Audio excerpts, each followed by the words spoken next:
Hey, I'm Riddle, and welcome to my channel, or welcome back if you're a subscriber. I really appreciate it.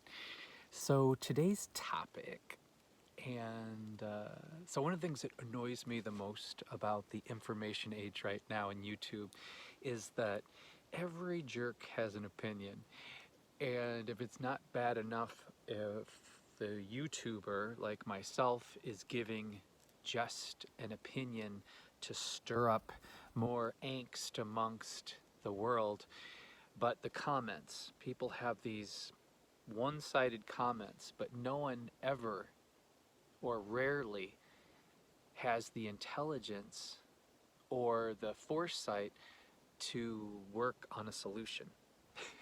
So basically, if everyone is just complaining and pointing out the obvious, because it's really easy to point out a problem that takes no intelligence whatsoever. It's just like destroying something.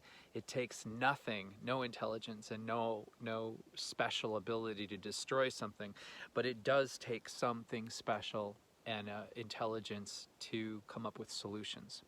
And living in the information age, people mentally masturbate to the point of sickness. And we almost become addictive of getting sucked into the drama instead of the solution.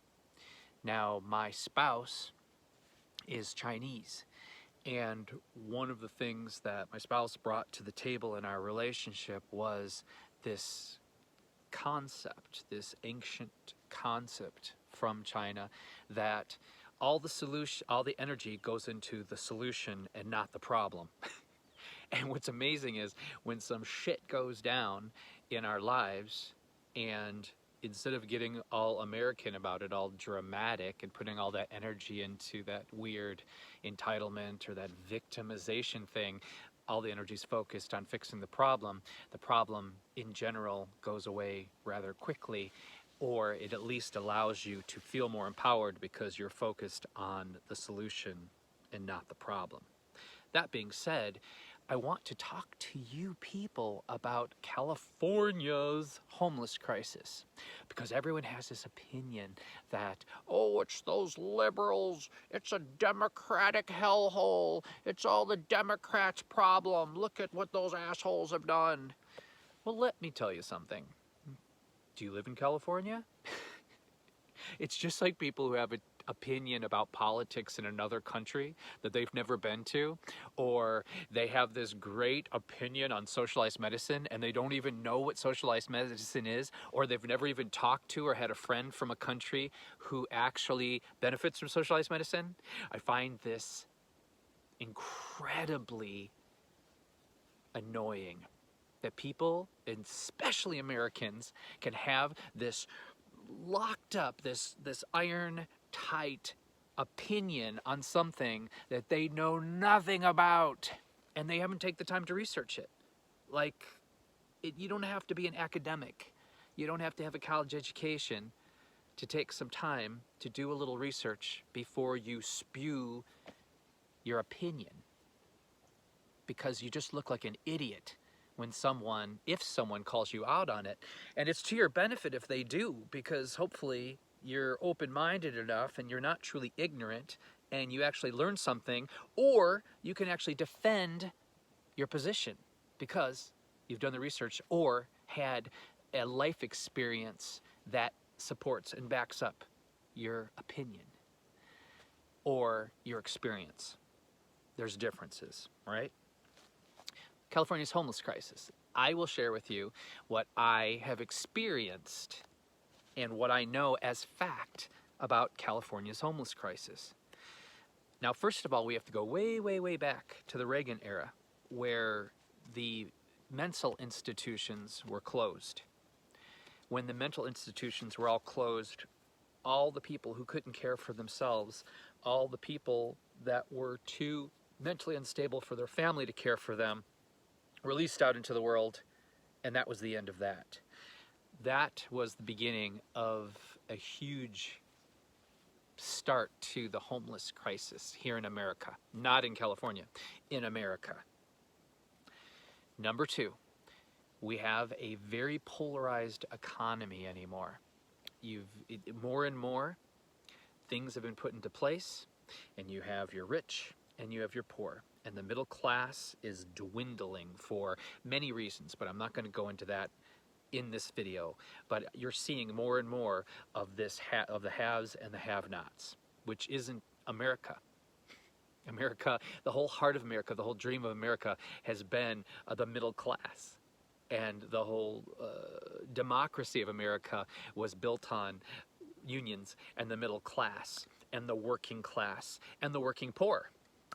So, the thing about the California homeless crisis is this. I actually take the time to walk up to homeless people sometimes. Sometimes I give them cash, sometimes I don't give them cash. And I lived in Los Angeles for almost 20 years, so yes, I've seen my share of homeless people. And let me tell you, 98 to 99% of the homeless people in California that I have encountered personally are not from California. They're not from California. So how can it be California's problem when we're basically taking on a population of disenfranchised people from all over the United States? Why did they come to California? 2 reasons. One, the weather. I mean, if you're going to be unsheltered or lightly sheltered, you're going to want to be in the most benevolent climate possible, right? Also, Hawaii's homeless population is insane for the same reason.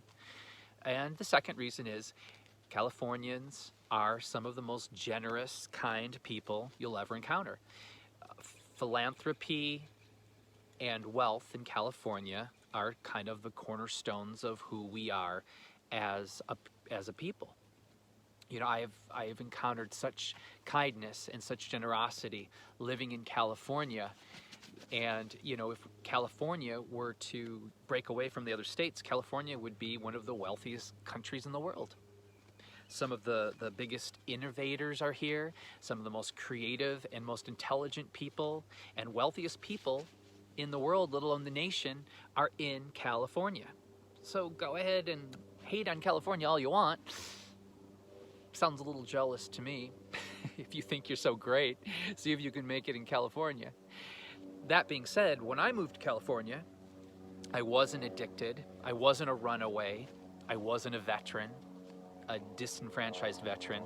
I saved a lot of money. I spent time before I went to California and saw how much things cost. And I came here with a buttload of cash. And I still struggled. You know, I still was really dependent on friends, and I went into real estate and blah, blah, blah, blah, blah. So, you know, it's not an easy place if you live in, you know, one of the megalopolises to make it, to thrive. And the other part is that there is a huge drug problem in America, and many of the homeless people are what they call dual diagnosis. So they're both drug addicts and mentally ill. Sometimes those things happen together. Sometimes those things happen separately. So you're dealing with a population of people, one population that should be institutionalized, and another population that I don't have an answer to the drug crisis in America. Here, where I live in Santa Cruz, it's a little tiny beach town. And we have a crazy homeless population because Santa Cruz is notorious for being one of the most liberal cities in all of Northern California. And with that kindness, people take advantage. And so we have spent, our little beach town, over $15 million last year dealing with this population of homeless people that when they cleaned out the last camp behind this Ross for Less, you know, the clothing store, they found over 2,000 needles on the ground. We're dealing with a population that the majority of the people aren't even from Santa Cruz, let alone California, and the majority of them are addicts. So being a kind liberal town that was once a really hippie-based town, Santa Cruz is still kind of set in its own mentality that they want to take care of people, they want to provide services, they want to provide solutions, and instead of really helping, it's just growing the problem. And the people here have no tolerance because the homeless people trash everywhere they go. because they're so sick, they don't understand common decency. You know, they don't understand the basics that would gain them some type of empathy or respect. But so there's this law that this lawyer told me about called the Freedom of Movement Act. So I don't know if it's a law or an act, excuse my ignorance on this one. But this basically says that you can go anywhere in the United States that you want to. As long as you're moving around, you have the right to go wherever you want to. So that being said, you know, how do we deal with the United States homeless problem, the economic problem here in the United States? Because people come to California because of the climate, California dreaming. They know the resources are here that will provide the maximum minimum for them. And so it's become California's homeless problem. But, my friends, they're not just our people. Most of them are your people. They're our people. So,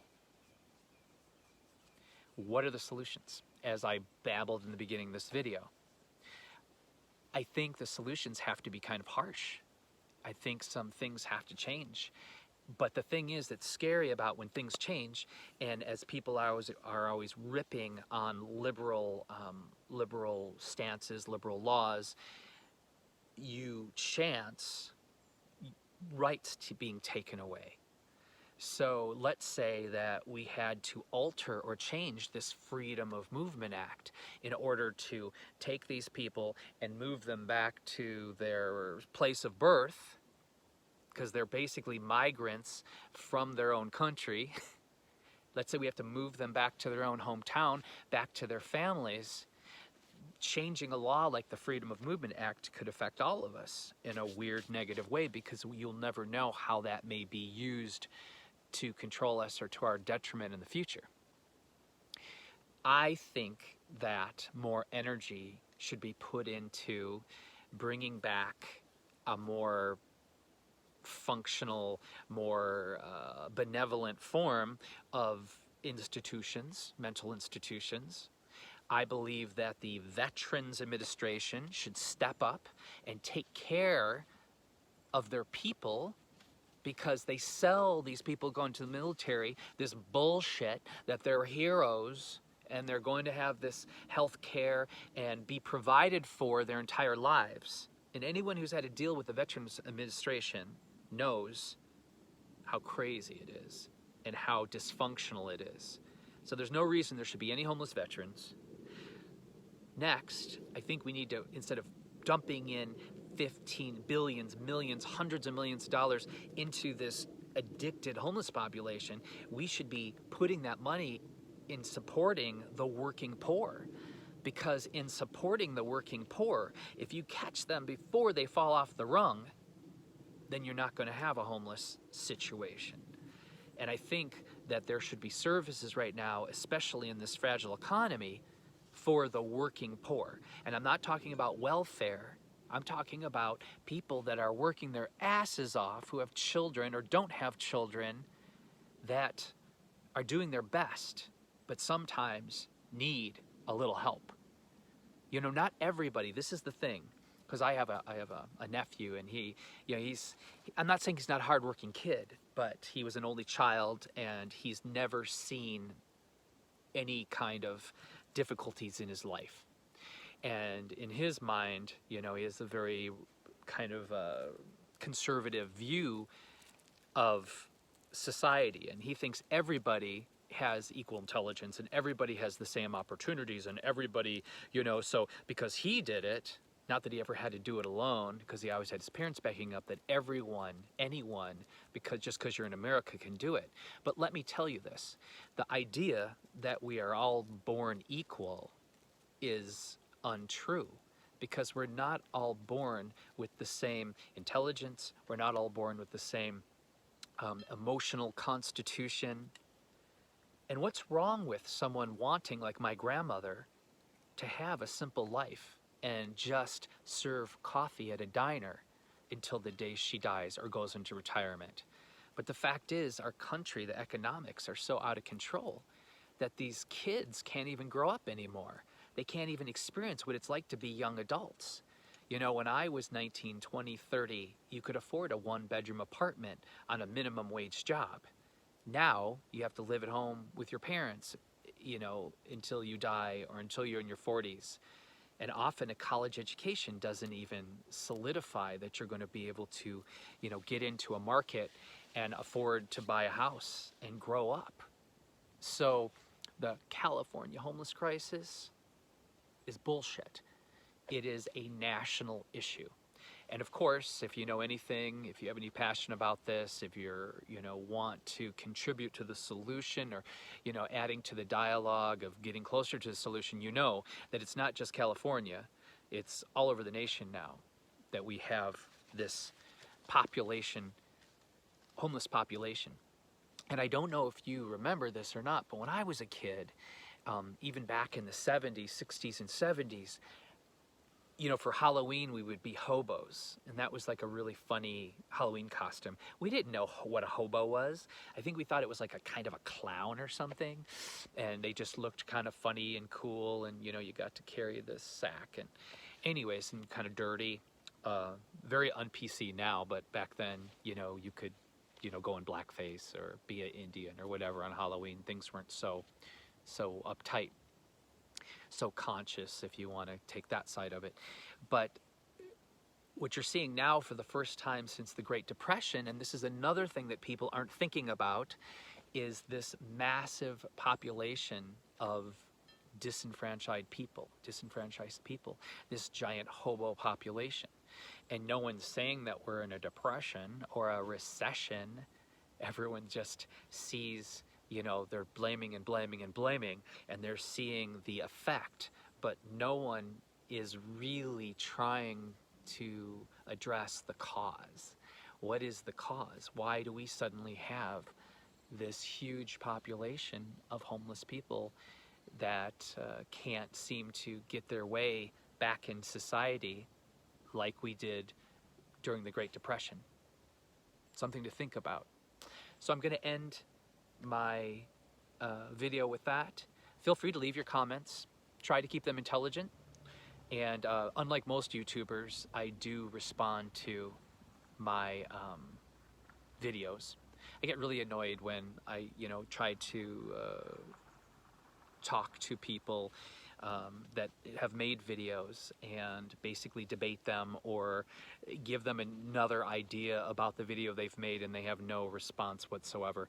I think that's really irresponsible, because if you're going to make a YouTube and, you know, you're going to be a YouTuber, I think you have a duty to respond and to communicate with your viewers. So thank you very much. If you like my channel, I do a lot of organic gardening, I do a lot of art, and of course this type of social commentary. Please subscribe, it helps. And today I want you to please take care of yourselves, and let's take care of each other, because I believe how we treat each other on the streets, that's our ultimate reality. So if you're an asshole to the gal at the post office or the grocery store, that's the world you're creating. So try to treat people the way you'd like to be treated. And if you'd like to be treated with cruelty, you might want to start there with your own healing. Bye for now.